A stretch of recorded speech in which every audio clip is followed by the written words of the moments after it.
It would trigger a response in kind. President Biden meets with NATO leaders in a critically important summit, demonstrating their united front against Russia's invasion of Ukraine. Historic blessing. Pope Francis implores our Blessed Mother for intervention to stop the war in Ukraine.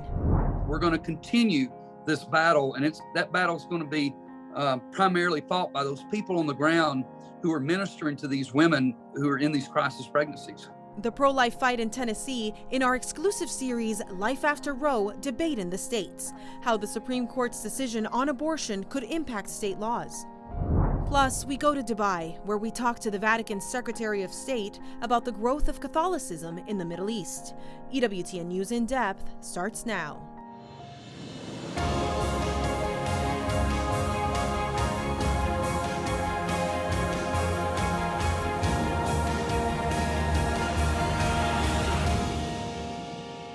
Any use of chemical weapons will totally change the nature of the conflict. The NATO Secretary General during an emergency summit on the war in Ukraine. He says NATO allies are stepping up defenses against chemical and nuclear weapons and warned that any use of them is a violation of international law. The meeting in Belgium gathered leaders to discuss what they're calling the biggest threat to their security in a generation. As the war enters into a second month, Ukraine President Zelinskyy made a video address to the international leaders for more military equipment to fight off the Russian military. President Biden said at the meeting the U.S. is committed to providing more than $2 billion in military equipment and is ready with humanitarian aid.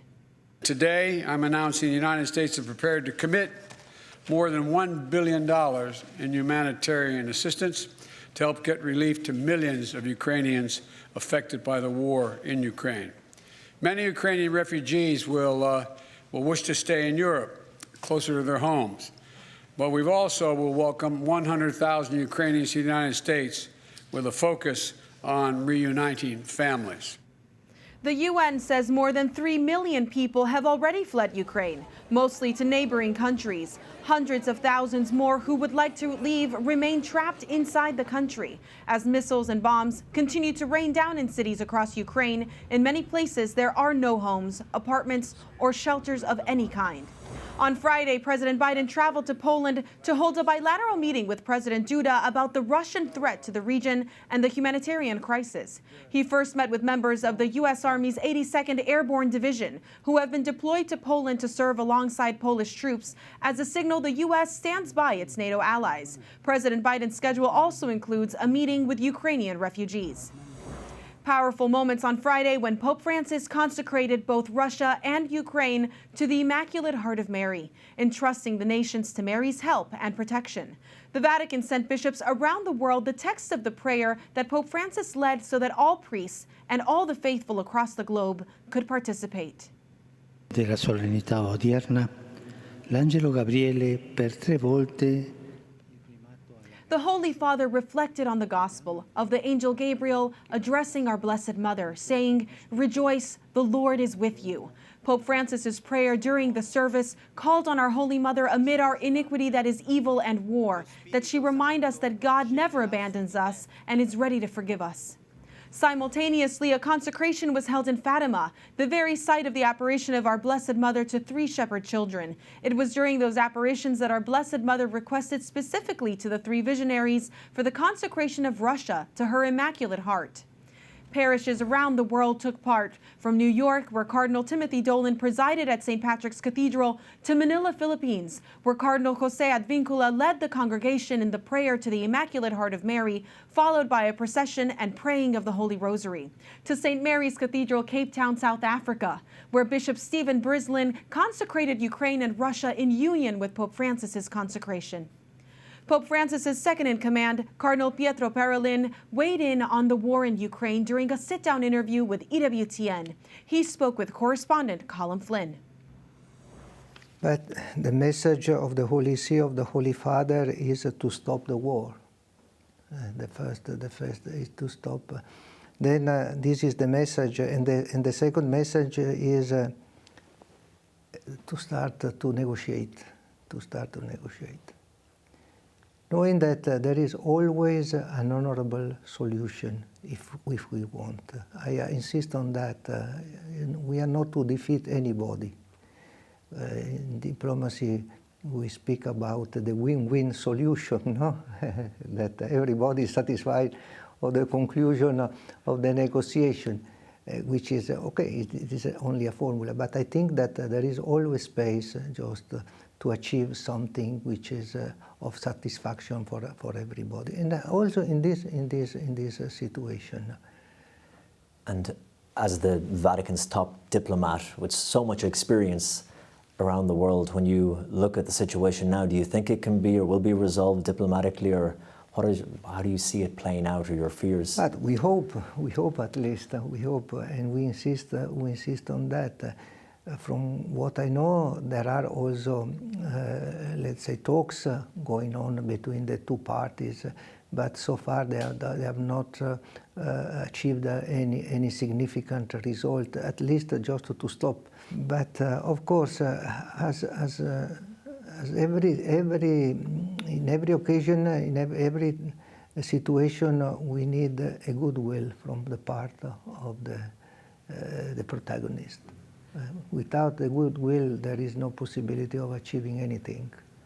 We will have more of Cardinal Parolin's interview with Column later in this program, with a look at his diplomatic trip to the United Arab Emirates.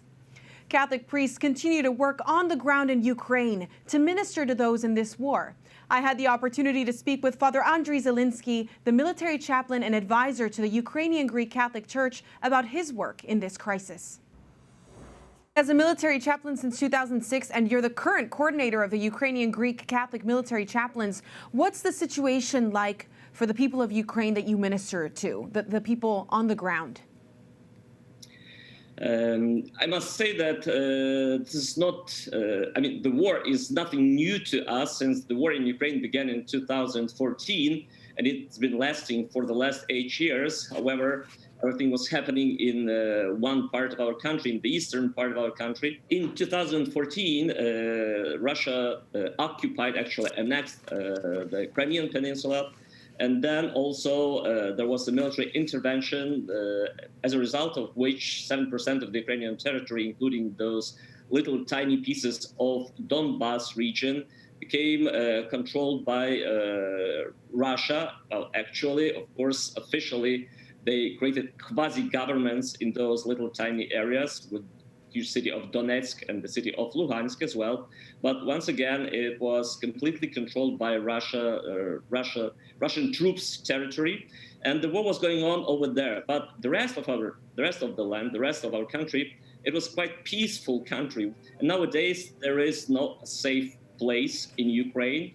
It's like, for us, it's a total war. Every city, every town can be attacked by Russian rockets, by Russian artillery, which makes the situation for the whole 40 million nation a very dangerous one. Really, nobody could feel safe nowadays, can feel safe nowadays in Ukraine. You've mentioned that the goal now is a geopolitical shift in Europe. Can you explain that?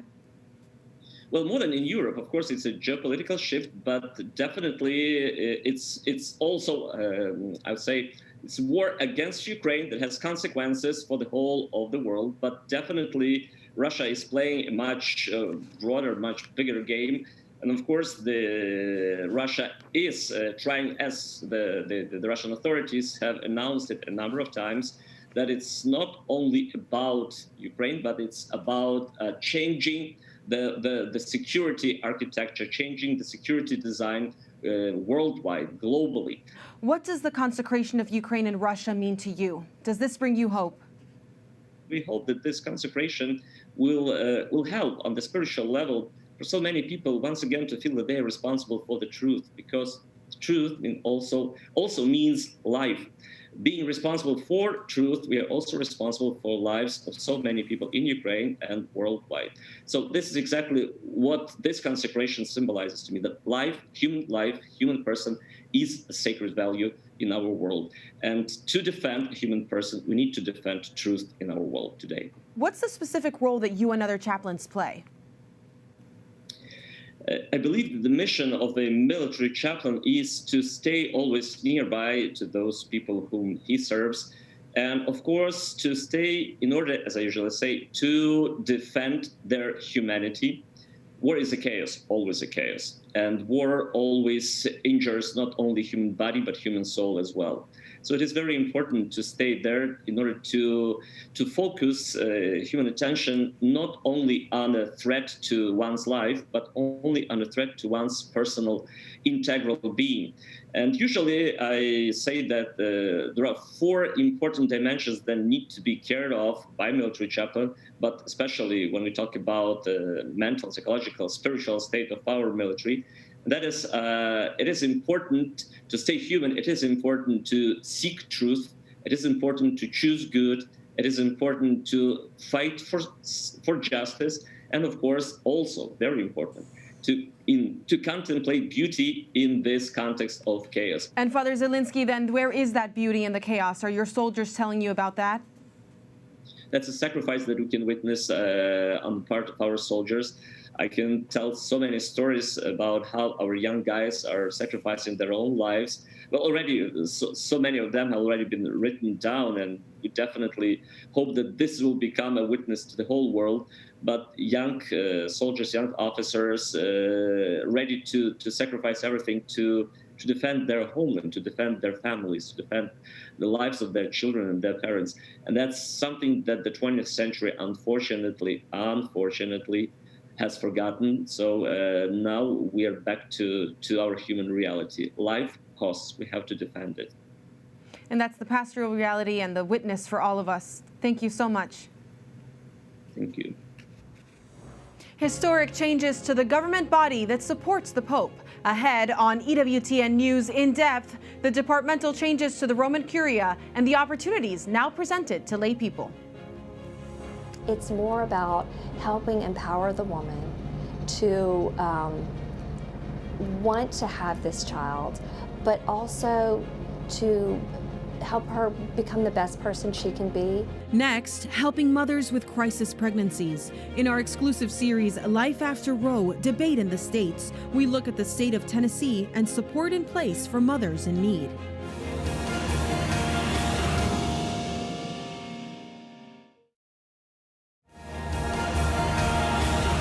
We're here often with a large contingency of people from the different parishes coming down to pray the rosary, to pray the divine chaplet, to pray for the rights of the unborn.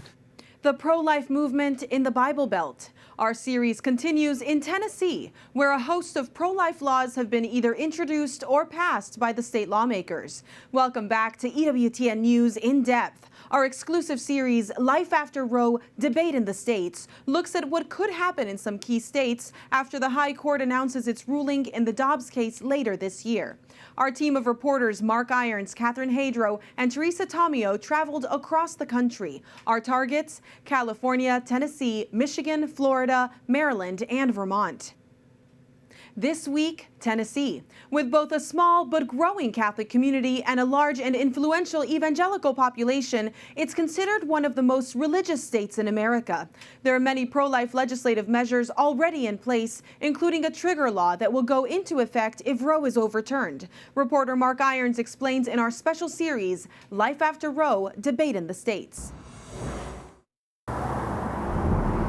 Married couple Corey and Mary Starr come here weekly to pray outside Planned Parenthood in Nashville, Tennessee. We're right now in the midst of a spiritual warfare, and protecting the rights of the unborn is needed. By the numbers, a web search shows 94 pro-life pregnancy resource centers in Tennessee compared to 6 abortion facilities. But Planned Parenthood is known for being the nation's #1 abortion provider. People that might be approaching the center and they see us out here praying, I hope and pray that they just continue driving by, and don't go in. The Starrs are Catholic in this predominantly Protestant state. Tennessee sits in a region of the country known as the Bible Belt.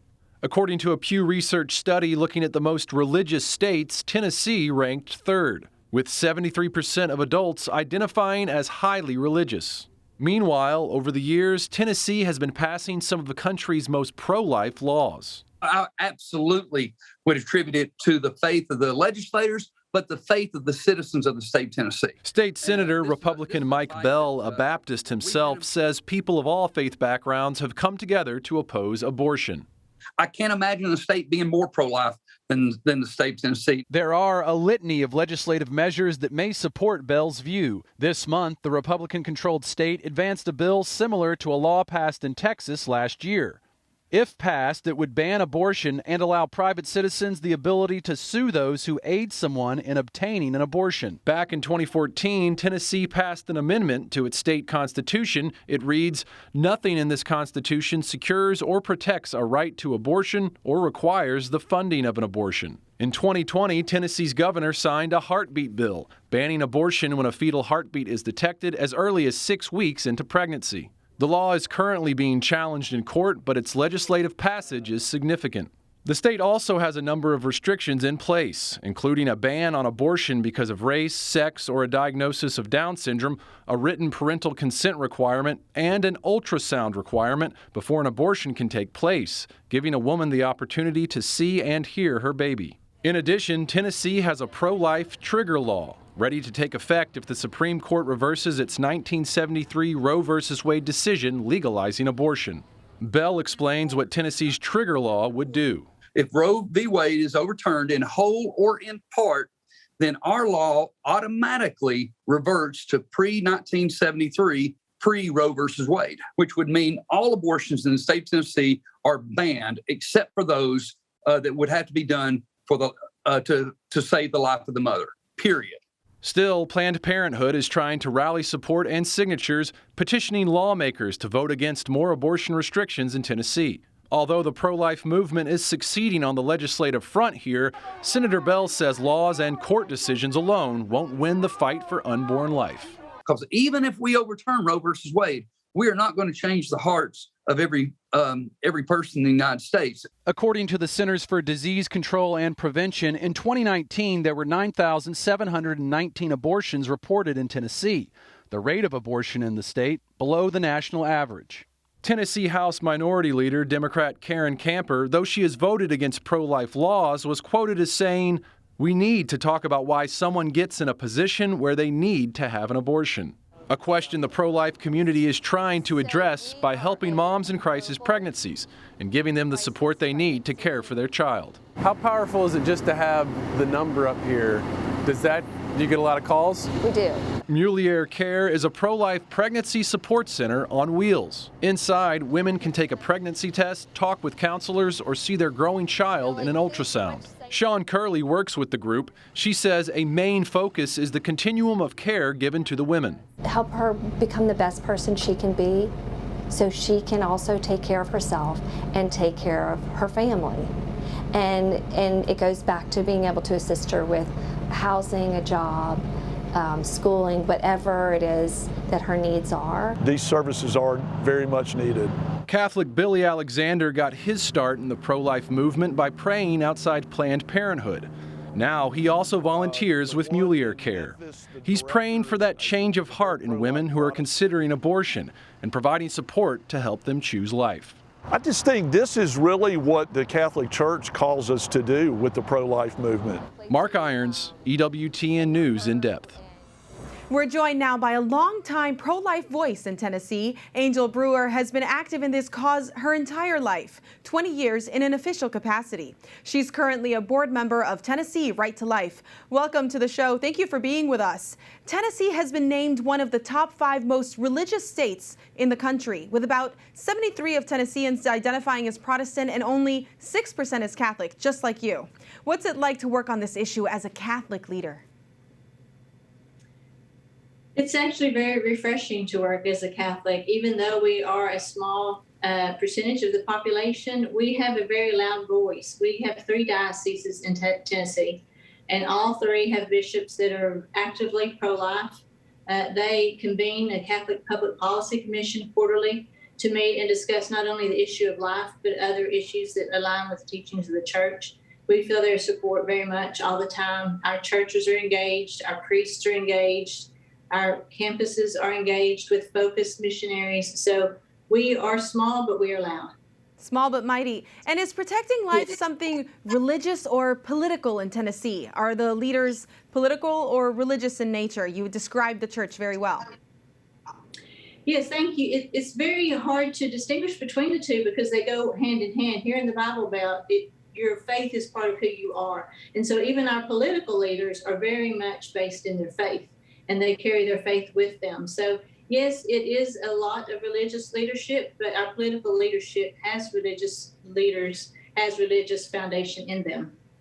And Mark Irons, you just heard in this package, told our viewers that there's a cascading trigger law in Tennessee. That sounds really complicated, and there's a mess with it being in court as well. Can you explain what that is and if it goes into effect if Roe is overturned? Yes, thank you. If Roe is overturned, it could be completely overturned, and all of the states would then have the right to vote for their own abortion laws. And in pre-1973, Tennessee is a pro-life law, and pre-1973, Tennessee had banned abortion. So if Roe v. Wade is completely overturned by the Supreme Court, then the issue will go back to the states, and each will decide. If that's the case, our trigger goes into effect. We pull the trigger, and abortion is immediately banned in Tennessee, except to save the life of the mother. But we also have incremental steps in that. Our governor sponsored an omnibus piece of legislation last year that included a 6-week heartbeat bill. So if Roe v. Wade is partially overturned by the Supreme Court in this spring, then it could say that the 15-week viability is now the law. So if that's the case, then our law is already in place, that we would have a law that reflects that. So our viability would go to 15 weeks. If Roe v. Wade is overturned to the degree that we could go to 8 weeks, 6 weeks, we have the laws in place so that wherever the Supreme Court decides, we can then line up with them and protect our women and our children.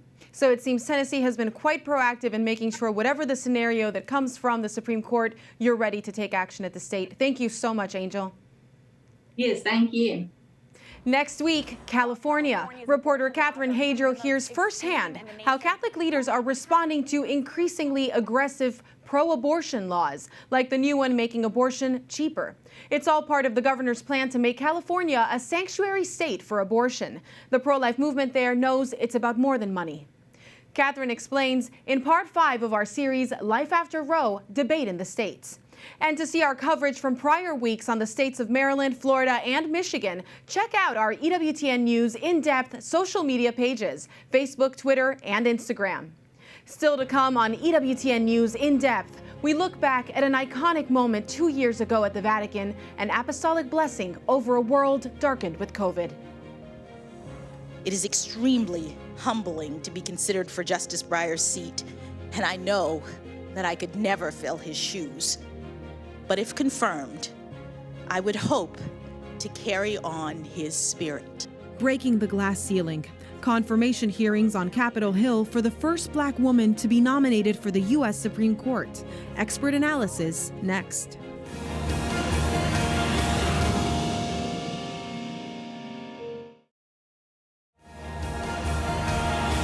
I believe that judges are not policymakers, that we have a constitutional duty to decide only cases and controversies that are presented before us, interpret the law, and not make the law. President Biden's Supreme Court nominee, Ketanji Brown Jackson, defends her position as a judge, deciding on specific cases and not as a lawmaker, as the growing political divide in the United States continues to pull on the robes of Supreme Court justices to lean either left or right, in hopes of swaying decisions and maintaining power.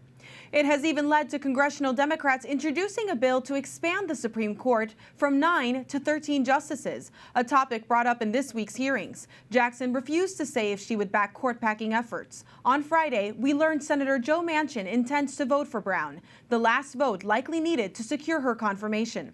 The Supreme Court picks have become the ideological battleground over the future of the country. The two most recent hearings for nominees, including tough questioning by Democrats. For then Judges Amy Coney Barrett on health care and abortion, and Brett Kavanaugh faced intense questioning over allegations of sexual assault. For Judge Jackson, Republicans have focused on several issues, including critical race theory, gender ideology, abortion, and the judge's prior rulings, particularly related to her handling of child pornography cases and criminal sentencing. Do you believe the voice of the children is heard when 100% of the time you're sentencing those in possession of child pornography to far below what the prosecutor's asking for? I take these cases very seriously as a mother, as someone who, as a judge, has to review the actual evidence in these cases. Congress is the body that tells sentencing judges what they're supposed to look at. And in every case, I did my duty to hold the defendants accountable in light of the evidence and the information that was presented to me. Adam White, law professor at the Antonin Scalia School of Law and senior fellow at the American Enterprise Institute, joins us now to weigh in on these hearings. Adam, thank you for coming back and joining us. Let's start with your input on what we just heard. Republicans say Jackson has been too light-handed on child porn offenders. Jackson says she's limited by the laws created by Congress. What are your thoughts? Judge Jackson pointed to the discretion that Congress has given her. I think we can criticize both the way she exercised that discretion and the amount of discretion that Congress gave to her and other judges in the first place. So we mentioned earlier that Jackson refused to weigh in on court packing as well. You were on the Biden administration's commission to look at court packing. What's your analysis of that? Well, in the run-up to the hearings, I urged senators to ask her both about court packing and, more importantly, about criticism of the court's legitimacy.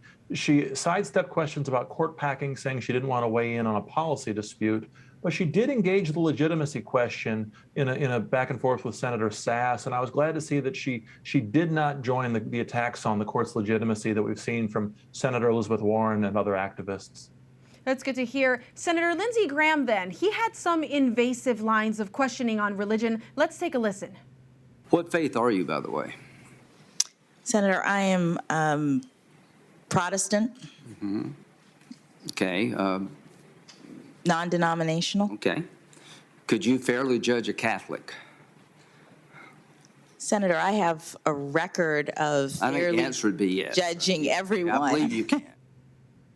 Graham makes a comparison there. He was, I think, providing a parody in this line of questioning for comparison to Judge Barrett and what she faced in the Court of Appeals confirmation with the dogma living loudly within her. He did start to drill down on whether Judge Jackson goes to church on Sunday. Was this fair? I don't think it was fair for the nominee. I understand that Senator Graham was, like, as you said, parodying the horrific mistreatment that Judge Barrett suffered in her own first confirmation hearing. I think that ugly episode teaches us that senators really need to steer far clear of these sorts of questions. No religious tests for us here in America. Religious freedom cases also are heading to the Supreme Court more and more. Senator Cornyn specifically mentioned the Little Sisters of the Poor related to the contraceptive mandates for health care. And Judge Jackson said that religious freedom is a core foundational constitutional right. Do you think she'll be supportive of religious liberty in future cases?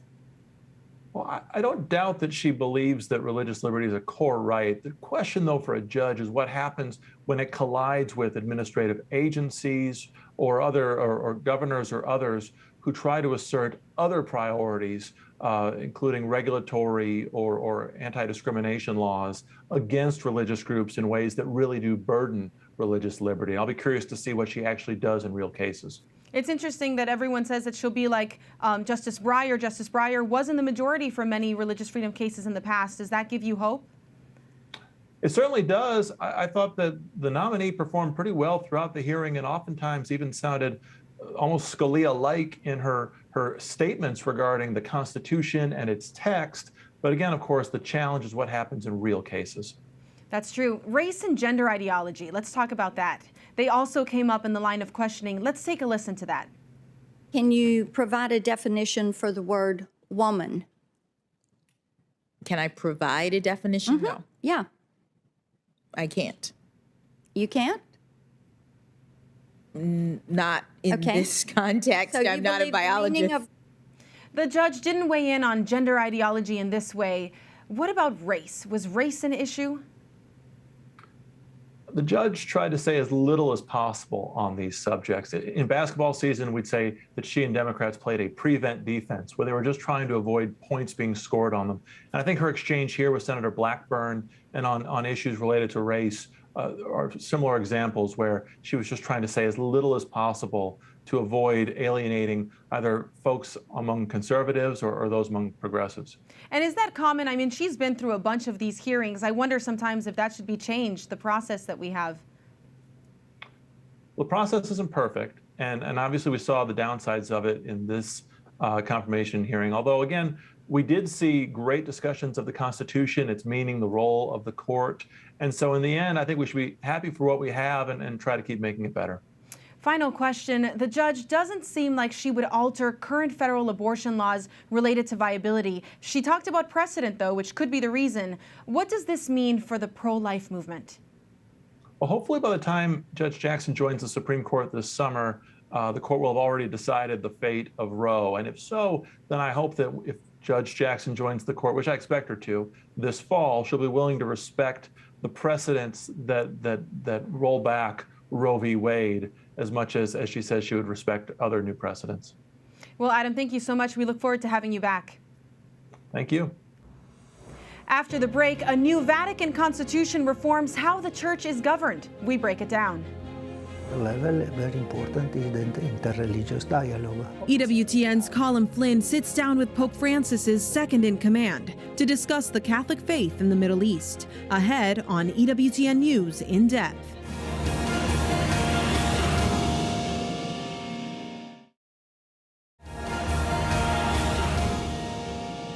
Topping our weekend review, somber news about a woman who broke the glass ceiling for leadership in the United States. Madeleine Albright, the first female U.S. Secretary of State, has died. Born in Prague in 1937, she arrived in the United States as a young girl, fleeing Nazi and then Soviet-dominated Eastern Europe. Albright was a central figure in President Clinton's administration, first serving as U.S. ambassador to the United Nations before becoming the nation's top diplomat. Some of her most notable efforts were bringing an end to the violence in the Balkans, pushing Clinton to intervene in Kosovo in 1999, and supporting the expansion of NATO. In contrast, as a representative for the UN, she argued with withdrawing a majority of UN troops from Rwanda in the early days of the 1994 genocide, a move she said years later that she regretted. Albright's family said she died of cancer. She was 84. The state of Idaho on Wednesday became the first state to enact a law modeled after a Texas statute banning abortions after about 6 weeks of pregnancy and allowing it to be enforced through lawsuits to avoid constitutional court challenges. The law allows people who would have been family members to sue a doctor who performs an abortion after a heartbeat is detected. Court challenges to the law are expected.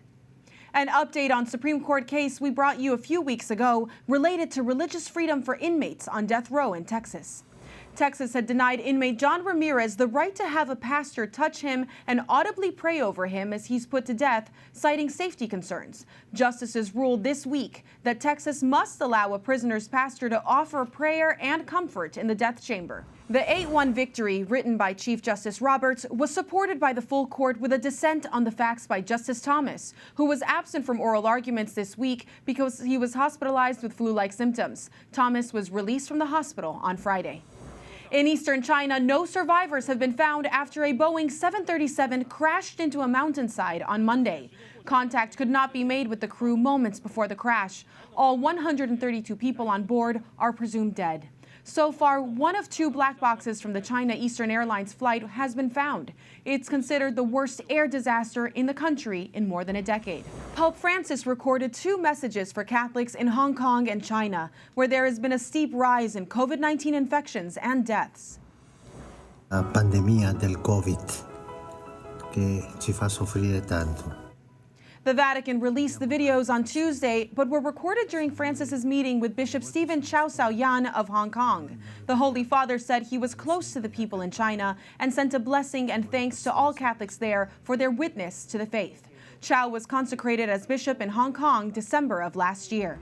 Major changes to the organization and structure of the Roman Curia, 9 years in the making. The Roman Curia can be compared to cabinets in governments that help the Pope in day-to-day governance. Curia is a Latin term meaning court. It acts in the Pope's name and with his authority to carry out church affairs.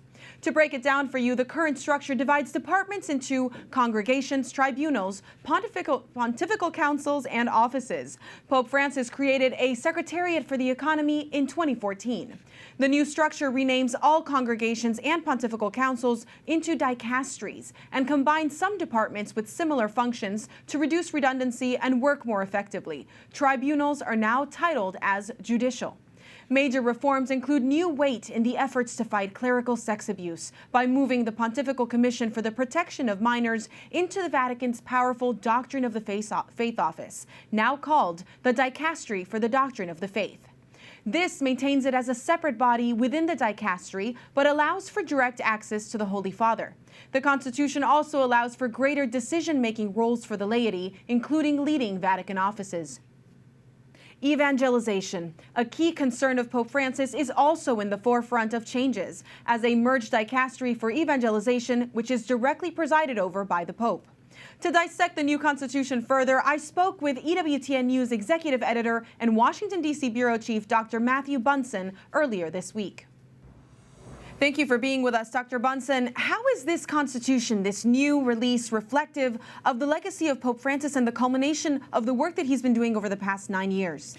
Well, you're right. This has been a process of well over 9 years now, of a pontificate that was really from its very beginning intended to bring reforms to the finances of the Holy See, of the Vatican, but also to bring the type of reform that we're seeing in this document.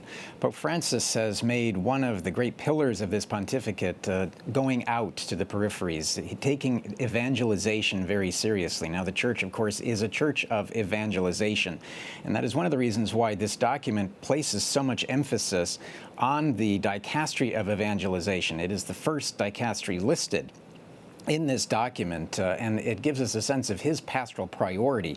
But we're also seeing as well the relationship between the Secretariat of State and Vatican finances, we can talk more about. Overall, I think this is very much a reflection of Pope Francis and how he likes to go about bringing these reforms. Let's get into the language of all of that. The language around the discipline and doctrine dicasteries, it reflected a spirit of refuting heresies and promoting the integrity of the faith. Why is that so important? Well, one of the most telling things at the very first reading for any of us of Predicate Evangelium was the fact that in the list of dicasteries, what was once considered La Suprema, which was the Congregation for the Doctrine of the Faith, is now renamed the Dicastery for the Doctrine of the Faith. It is now second behind evangelization. That raised some eyebrows, but we have actually seen this movement on the part of Pope Francis in placing that emphasis, as I was just saying, on evangelization.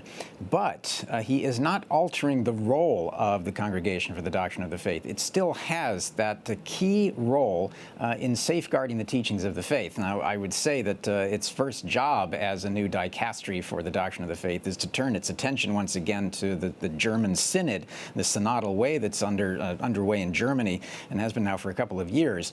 But what this really tells us is that the safeguarding of teachings is a priority and remains a priority for Pope Francis. And that's important for us to note. And it gives us a way to proactively look at what's going on in the global church and how to make sure everyone is really looking at the deposit of the faith appropriately. There's something else that became a key, the safeguarding of minors as a priority in this document. How does the switch for the protection of minors, along with the changes that we've discussed previously, the changes to the book of the penalties, how does that affect safeguarding protocol? Well, what this new decree does is it moves this commission on the protection of minors from sort of being isolated on its own island, placing it directly under the Congregation for the Doctrine of the Faith, or the new dicastery for the Doctrine of the Faith. This really connects, I think, the protection of minors to the institutional and legal structure that exists with the Congregation for the Doctrine of the Faith, and it also allows for greater communication with the Holy See within itself, but especially with Pope Francis. And then what about the Secretariat of State? You mentioned that earlier. Does this change influence how much the Curia can get involved, and then the impact on financial transparency in the bureaucracy? Well, one thing that's very clear from Predicate Evangelium is that the Secretariat of State remains very, very powerful within the wider structure of the Vatican and the Holy See. The question now is, having been separated from all of the financial aspects in order to improve financial transparency, how that relationship is going to exist between the Secretariat of State and those offices that are now created for that financial oversight. If there is not that level of cooperation that we haven't seen so far, and we can look at the case, for example, of Cardinal George Pell and his efforts to bring financial and economic reform, then many of the efforts on Pope Francis here are not going to be necessarily a dead letter, but they're going to be very, very difficult to implement and really, in the long term, to be successful. The proof will be in the application of the document. Thank you so much, Dr. Bunsen. Good to be with you. A personal decision of the Holy Father to be present in this expo. Up next, a showcase of art, technology, food, and yes, even faith. The presence of the Holy See at a World Expo in one of the richest countries in the world.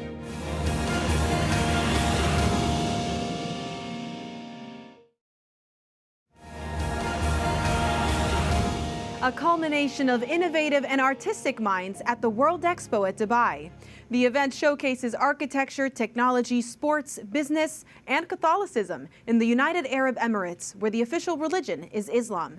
The Catholic faith is represented with the Holy See Pavilion, an exhibit highlighting the need for interreligious dialogue and the values of coexistence. Correspondent Colin Flynn sat down with Cardinal Pietro Parolin, the Secretary of State, to ask him about the Catholic Church in the UAE. It was a warm embrace and friendly greeting. The second most powerful Catholic in the world, the Vatican Secretary of State, Cardinal Pietro Parolin, being welcomed by Sheikh Nahyan bin Mubarak, Minister of Tolerance and Coexistence in the United Arab Emirates. The flags were raised as the trumpet sounded, a mark of respect and a sign of this Islamic State's willingness to continue to build relations with the Catholic Church.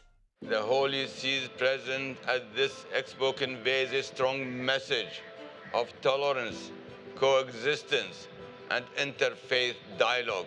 A relationship that the Holy See is hoping will be strengthened by their participation in the Dubai Expo. Our presence into the expo in Dubai corresponds to the deepest longings and needs of the human hearts. After the official speeches under the beautiful dome in the heart of the expo, the United Arab Emirates minister drove Cardinal Parolin the short distance to the Holy See Pavilion, where inside the two explored some of the stunning works of art and ancient manuscripts on display, some having left the Vatican's archives for the very first time.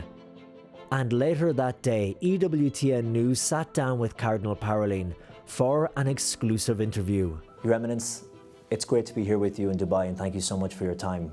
Thank you. What's the significance of the Vatican having a pavilion here at the Expo? I think that the significance is the presence of the Holy See in this very important event, where all the world practically is present. And maybe it is a very pleasant way how to present also the Holy See, how to make the Holy See known to the world. It was a decision of the Holy Father, a personal decision of the Holy Father to be present in this expo. The theme of the Holy See's Pavilion is deepening the connection, and it is hoped it will be a meeting point for people of different faiths here at the Expo, where they can learn more about the beauty of the Church through architecture, art and culture, in a country that hasn't always been open to people of different religions. Now it's a time to overcome prejudices that maybe we have, and this is a good place, good time to do that. Monsignor Thomas Trafney is the Deputy Commissioner from the Vatican. We can really testify and witness that we are brothers and sisters. And that's the deepest meaning of our presence here. And the theme of the Vatican Pavilion, deepening the connection, how do you think the connection could be deepened and improved upon even more between the Holy See and the United Arab Emirates? We had already diplomatic relations since many years, which is a channel of collaboration, very, very important channel of collaboration. And now there is a lot of work at the level of bilateral relationship. And of course, the other level, very important, is the interreligious dialogue. And do you find there is an openness to interreligious dialogue here, a great openness? I know when we spoke to the bishop and some of the parish priests here, they were telling us about an idea of the Catholic Church on the ground and how vibrant it is, with restrictions and some limitations notwithstanding. But how do you find that openness and willingness on behalf of the authorities here in Dubai, in the UAE? My experience is an experience of great openness. That is my experience. I have been here a few years ago for a consecration of a new church in Abu Dhabi, and in that occasion also I had the chance to experience and to see that the authorities were very open to the Catholic Church, and this is my impression. This is a good impression. Of course, I think that is important, and I think that also is the aim of the presence of the Holy See at the Expo, is to know better each other. Bit by bit. Yes. What message would you have to Catholics, Christians living here in the United Arab Emirates? I know the visit of Pope Francis was a huge milestone for them. What would you say to them? But I would like to say to them that my visit means also that the Pope is very close to them. The Pope is very close to them. Then to be courageous. My word would be a word of encouragement of them, that they have a mission to perform, and they cannot give up this mission. And this is a very important mission. Maybe. But it's not important to have results in the life, I don't think. The important thing is to witness and to do our duty till the last, till the end. Your Eminence, thank you very much for your time. Thank you for the conversation. In Dubai, UAE, Colm Flynn, EWTN News in Depth. The expo kicked off in October of 2021, a year later than scheduled due to COVID. It officially ends on March 31st. We featured a historic moment for Pope Francis's papacy, the consecration of Russia and Ukraine to our Blessed Mother earlier in our broadcast. But we end our broadcast with another historic papal moment, Pope Francis's special Urbi et Orbi blessing for the city of Rome and the world to pray for an end of the COVID-19 pandemic. It happened 2 years ago, this Sunday, March 27th.